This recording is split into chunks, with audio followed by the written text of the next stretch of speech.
नेहमीच्या रुटीनप्रमाणे ऑफिसचा सर्व स्टाफ दुपारचं जेवण करत होता.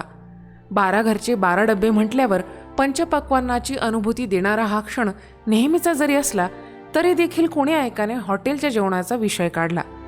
बरं, मी म्हणतो विषय काढेना का जाईना, पण पुढच्या 5च मिनिटात रात्रीच्या जेवणाचा प्लॅन देखील तयार होणं हे जरा कमालीचं वाटलं. मला एक कळत नाही, बहुतांश लोक हॉटेलचं जेवण म्हटल्यावर एवढी का चिकाळतात, इतके का उतावळे होतात? असो, देव जाणे. दुपारचं जेवण उरकताच ज्याने त्याने आपापल्या घरी कॉल करून रात्रीचं जेवण बाहेर करणार असल्याची पूर्वकल्पना दिली आणि सर्वांनी मिळून रात्रीच्या जेवणाची वेळ निश्चित केली. या सर्वांमध्ये रतन मात्र नवीन होता. अजून म्हणावं तसा स्टाफ मेंबर्समध्ये रुळला नव्हता. त्यामुळं मनात विचार येणं साहजिक होतं की या सर्वांसोबत जाऊ की नको.